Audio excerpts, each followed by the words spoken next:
안녕하세요. 말씀과 함께 기도 29일 차입니다. 오늘은 요한복음 10장부터 12장까지 살펴보겠습니다. 어떤 기관에서 조사를 했는데요.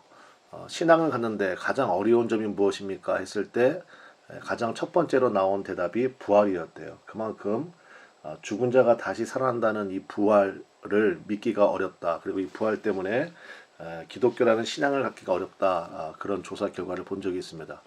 오늘 우리가 함께 나누는 10장부터 12장 전체의 주제가 바로 부활입니다. 예수님께서 우리에게 지금 이제 사순절 기간인데 부활되신 예수님 아닙니까? 오늘 10장부터 12장을 통하여서 우리 안에 예수님의 부활을 영접함과 동시에 나의 부활도 확신하는 그런 은혜가 있기를 바랍니다. 내용에 들어가 보도록 하겠습니다. 자, 먼저 10장입니다. 3절부터 4절 말씀 보겠습니다. 문지기는 그를 위하여 문을 열고 양은 그의 음성을 듣나니 그가 자기 양의 이름을 각각 불러 인도하여 내느니라. 자기 양을 다 내놓은 후에 앞서가면 양들이 그의 음성을 아는 고로 따라오되. 여기서 알 수 있는 게 뭡니까? 주님과 우리의 관계는 상호 관계다라는 것을 알 수가 있죠. 자, 일단은 목자는 자기 양의 이름을 각각 아신다라는 것입니다. 여기 써 있잖아요. 그죠? 자기 양의 이름을 각각 불러. 여러분 이거 좀 은혜가 되지 않습니까? 내 이름 아시죠? 그런 찬양도 있는데요. 정말 예수님께서 여러분의 이름을 각각 다 아십니다. 이름을 안다는 것은 전 존재를 다 포함하는 거잖아요. 머리카락 개수까지도 다 아신다는 말씀도 있듯이 선한 목자 되신 주님께서 내 이름을 아십니다. 두 번째 상호관계라고 말씀을 드렸는데 양은 어떻게 됩니까? 양은 목자의 음성을 알아야 됩니다. 여기 써 있죠. 양들이 그의 음성을 아는 고로. 그래서 목자의 음성을 분별할 수 있어야 되는 거죠. 제가 여기 써놨는데요. 그래서 여기 앞서가면이라는 단어가 있잖아요. 자기 양을 다 내놓은 후에 목자 되신 예수님이 앞서가시면 양들은 그의 음성을 아는 거로 따라가는 거죠. 그래서 우리의 삶을 어떻게 디자인해야 되느냐. 예수님이 선두에 서시도록 디자인해야 됩니다. 요한복음 1장 1절에 나왔죠. 예수님이 곧 뭐라고 그랬습니까? 말씀. 그러므로 여러분 우리가 무엇을 결정하고 선택할 때요 항상 말씀이 선두에 서도록 디자인해야 됩니다. 그것이 주님과 나와의 온전한 관계고 이것이 바로 의의 삶이다. 의가 바른 관계라고 그랬잖아요. 자, 그리고 나서 예수님이 이제 이런 말씀을 주십니다.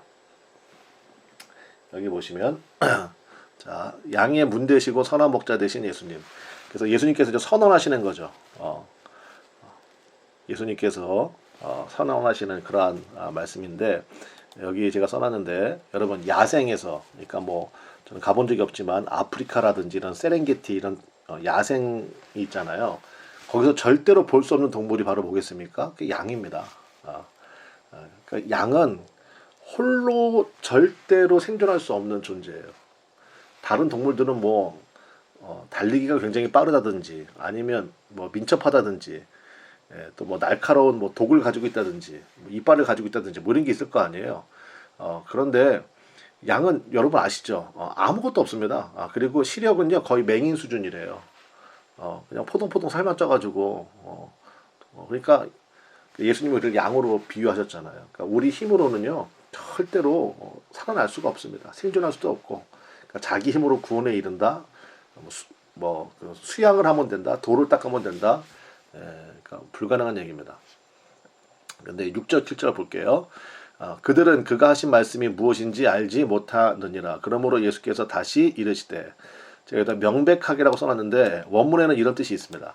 그러니까 예수님이 하신 말씀을 못 알아들은 거예요. 그때 예수님께서 어떻게 하셨습니까? 이 아이 바보 같은 놈들아 이러지 않으시고 다시 명백하게 설명해 주셨다는 것입니다. 그 설명이 바로 뭡니까? 이 설명에서 나온 굉장히 중요한 선언, 그게 바로 나는 양의 문이라 또 하나가 나는 선한 목자라 라는 선언입니다. 자, 7절에 보니까 내가 진실로 진실로 너에게 이르노니 나는 양의 문이라.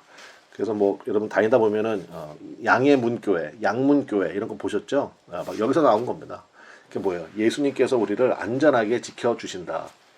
저는 이게 이제 교회를 의미한다고 생각을 하거든요. 양의 문 대신 예수님. 그래서 예수님께서 펜스를 치시고 우리를 안전하게 지켜주신다. 그래서 여러분 교회 안에 참 그 예수님이 주시는 은혜가 있죠. 생명이 있고. 10절에 보면 내가 온 것은 양으로 생명을 얻게 하고 더 풍성히 얻게 하려는 것이라.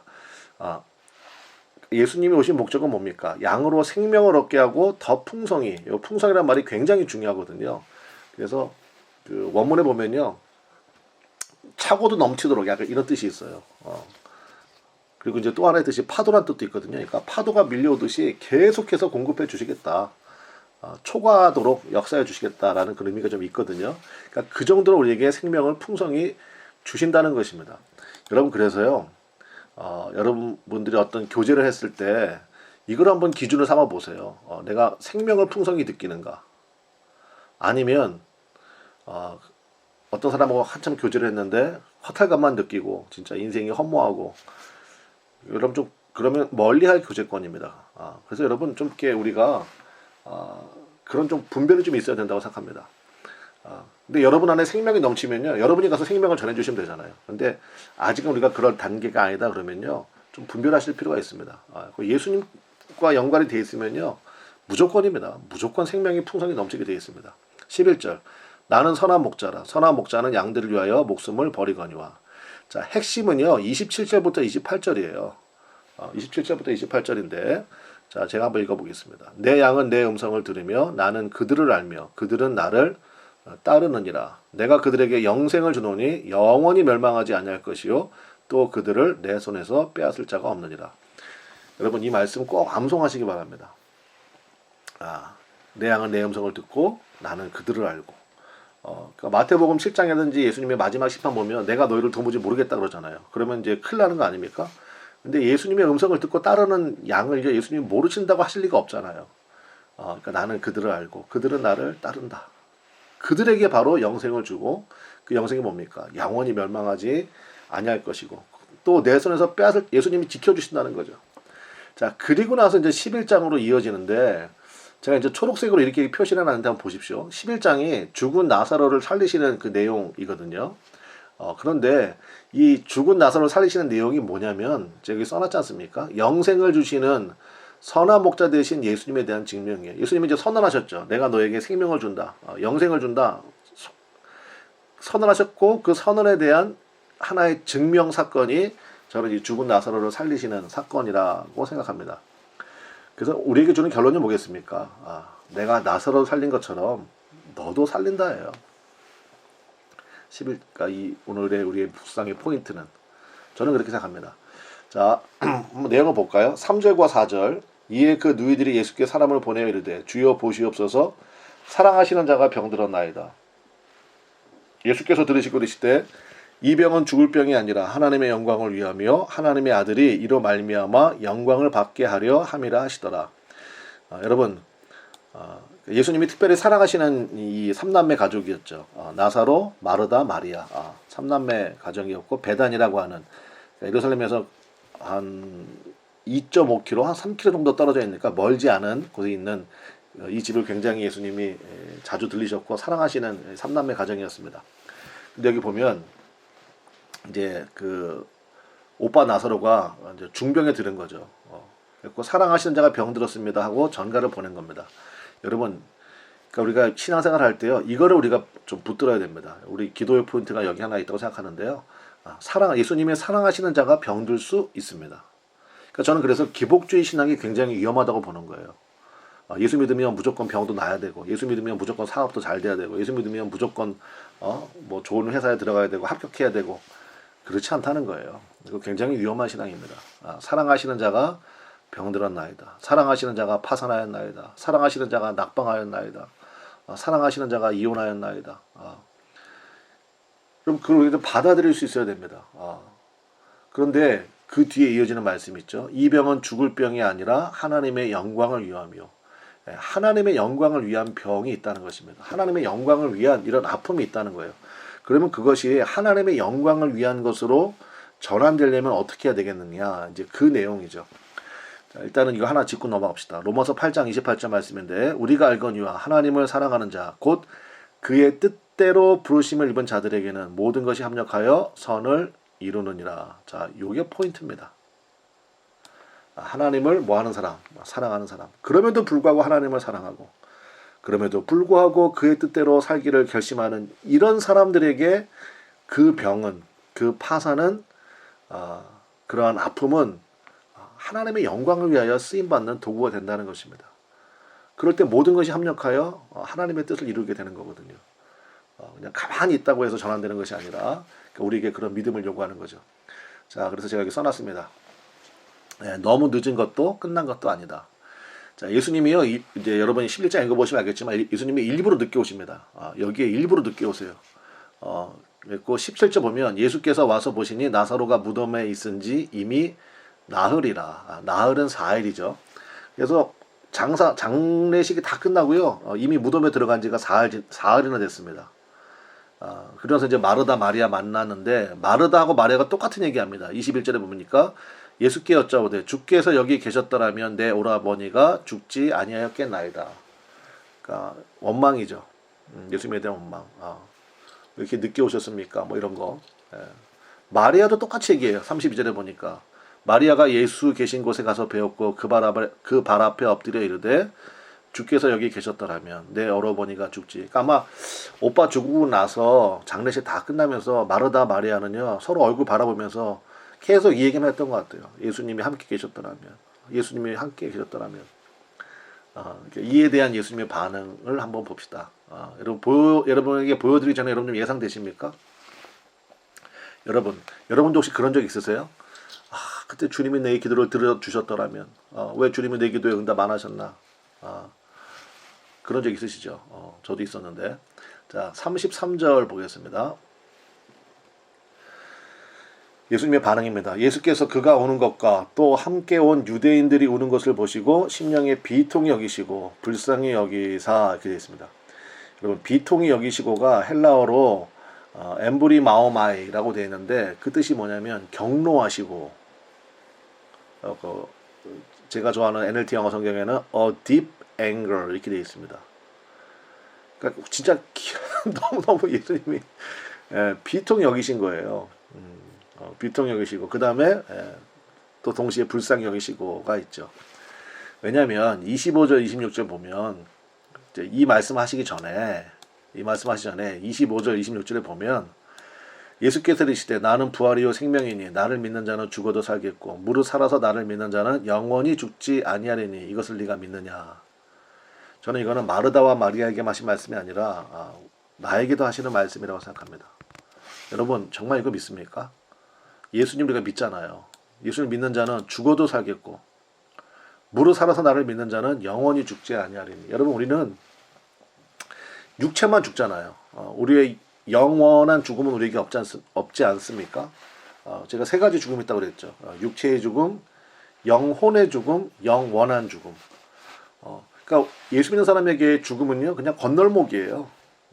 이 땅에서 주님 계신 천국으로 가는 건널목일 뿐입니다. 그러니까 이것을 내가 정말로 믿냐는 거예요. 그래서 10장에서도 제가 서두에 말씀드렸잖아요. 예수님께서 나는 양의 문이다. 나는 선한 목자다. 그러면서 하신 말씀이 뭐였습니까? 이거였죠. 생명을 너희로 하여금 생명을 풍성히 얻게 할 것이다. 그 다음에 영생을 얻게 하신다. 라는 말씀과 더불어 예수님 말씀을 실제로 믿지 않음에 대한 비통이 여기심이죠. 정말 경노하신 것입니다. 그러면서 동시에 불쌍히 여기시는 거예요. 우리의 믿음 없음에 대하여서. 여러분 정말로 믿으십니까? 부활을? 40절 나사로 사건의 결론인데 예수께서 이르시되 내 말이 우리가 뭐 하면요? 뭘 봅니까? 우리가 믿으면요 하나님의 영광을 봅니다. 그 영광이 뭐겠습니까? 부활의 영광 아니겠습니까? 정말로 믿는가? 10장과 11장 말씀을 묵상하시면서 여러분 그 기도를 좀 주님 앞에 올리시면 좋을 것 같아요. 자, 그리고 이어지는 12장 말씀에는 이제 그 향이 옥합을 깨서 예수님께 부은 마리아 이야기가 나오거든요. 여러분 옥합은요 용기로 깨는 것이 아닙니다. 여기 이제 그 가룟 유다가 이것을 왜 허비하느냐 이렇게 얘기하거든요. 300데나리온에 팔아서 가난한 자들에게 나눠줄 수 있겠다. 여러분 그 오병이어 이적 기억나시죠? 그때 예수님이 빌립에게 물어보셨잖아요. 그때 빌립이 머리가 좋으니까 예수님 200데나리온 있어도 여기 있는 사람 다 못 먹입니다. 이렇게 얘기했잖아요. 근데 이 옥합이 300데나리온이니까 얼마나 비싼 옥합인지 아시겠죠. 이거를 깨가지고 마리아가 예수님께 부었습니다. 그리고 자신의 머리털로 예수님의 발을 닦아드리고. 여러분, 옥합은 용기로 깨는 게 아닙니다. 믿음이에요. 그리고 사랑은요, 제3자의 눈으로 보면요, 허비입니다. 허비. 예. 제가 이거 왜 써놨을까요? 지금이 사순절 기간인데요. 우리를 향하신 하나님의 최고의 허비가 뭐겠습니까? 예수님이죠. 예수님을, 독생자 예수님을 십자가에 못 박아 죽도록 내주신 사랑이죠. 그러므로 우리의 신앙이 나는 주님 앞에 허비하고 있는가 좀 한번 돌이켜보는 그런 묵상이 되면 좋겠습니다. 자, 두 번째로 넘어가겠습니다. 자, 부활을 정말로 믿는다면 기꺼이, 제가 이렇게 써놨죠. 부활을 믿는다면 기꺼이, 24절 25절인데요. 내가 진실로 진실로 너희에게 이르노니 한 알의 밀이 땅에 떨어져 죽지 아니하면 한 알 그대로 있고 죽으면 많은 열매를 맺느니라. 자기 생명을 사랑하는 자는 잃어버릴 것이요 이 세상에서 자기의 생명을 미워하는 자는 영생하도록 보존하리라. 여기서 여러분 메시지가 뭡니까? 땅에 떨어져 죽으라는 거 아닙니까? 그죠? 근데 여러분 우리가 부활을 정말로 믿는다면요, 사실 이건 복음이죠. 그래서 예수님 말씀하시잖아요.